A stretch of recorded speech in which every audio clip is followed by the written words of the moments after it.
Hello everyone, welcome back to another episode of All About Bridge Engineering in this very playlist. This is episode number 2 where we will be discussing about box type underpass with sufficient earth fill over it. In previous episode number 1, there was a grade separated box type underpass where there was no earth fill.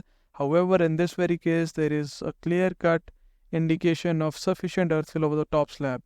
You can see the level of crash barrier bottom, or let's assume finished road level, and the top slab level are not at same point, and this difference of levels needs to be filled with certain filling material so that traffic moves at the level of crash barrier bottom. And this earth fill height is nothing but finished road level or crash barrier bottom level minus top slab level if there are no camber requirements of the structure. If there is slope or camber, then the earth fill height varies throughout the barrel length of the structure. But now with this earth fill, many things while analysis change, and number 1 being dispersed live load intensity. As per ISA 112, live load is applied in dispersed form, and whenever there is a fill over the structure, the dispersed area increases, and as a result of which the wheel load upon increased dispersed area reduces the live load intensity whenever there is earth fill. This was point number 1 that changes. Now let's talk about the impact factor. How does it affect? As per ISA 6, it's very clearly written that whenever earth fill of 0.6 meters is present or more than that, then you have to reduce impact factor to 50% of its original value. Talking about the effect of temperature gradient on structures where earth fill is present, IRC does not mention a clear-cut indication. However, Eurocode and some national annexures to Eurocodes clearly say that whenever there is a fill more than 0.6 meters in height over a structure, that is considered to be as a buried structure, and in such cases you can see on the right side point A, point B and point C. In such cases we can ignore temperature gradient on this structure. So in nutshell, the summary is for fill height more than 600 millimeters, no temperature gradient needs to be taken. Point number 4 on your screen is braking force. Whenever there is sufficient earth fill, you can simply ignore braking because it will be dispersed in horizontal direction in the earth mass only.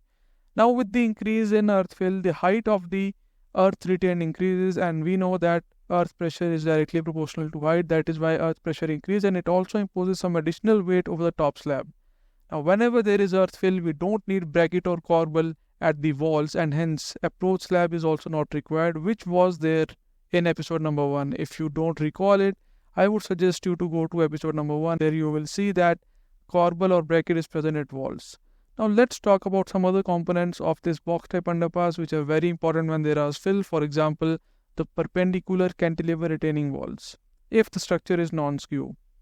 So why these are called cantilever retaining walls? Because all the 3 main components like the heel slab, the toe slab and the vertical stem behave similar to a cantilever. So it's very important to understand the practical application of cantilevers, and it's also very important to note that the main box in such cases is designed for earth pressure at rest, but when it comes to the retaining wall, it is always designed with respect to earth pressure active condition.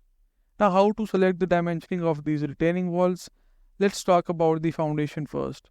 We know that whenever we studied retaining walls in our bachelor's or in our structural textbooks or in our design of reinforced cement concrete textbooks, retaining wall always have to pass stability checks, be it sliding check, be it overturning check or base pressure check. Once all these checks are fulfilled or factor of safety in all these checks are attained, then only we can freeze the foundation depth. If it is failing in sliding, we would prefer to increase the foundation heel size. If it is failing in overturning, we would prefer to increase the dimension of toe and maybe slightly heel also, so that more lever arm is available, and that is how we can finalize the foundation size of a retaining wall. But when it comes to vertical stem, it is always preferred that the thickness at the bottom of the stem is tapered uniformly till top of the stem so that more efficiency and economy of the wall is achieved. However, it should be noted that sometimes when crash barrier directly rests over the top of the stem, then the thickness of stem is desired to be flushed with the bottom of the crash barrier. For example, if the crash barrier dimension at the bottom is 450 millimeters, then the thickness of the stem at top is also kept 450 millimeters just for good aesthetic appearance. Please note at the bottom level, the thickness is always governed by design bending moments and design shear forces, and we don't have any other criteria to fix depth or thickness at the bottom of the stem except the design bending moment. In another future episode, I will bring a U-shaped retaining wall as well. Now, here lies a great opportunity for anyone who is interested in learning the analysis and design of these box type structures.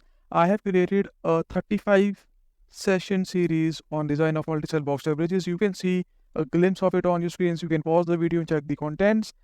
Please register by the link in the description if you want to learn the same. Thanks for watching and stay tuned for more content.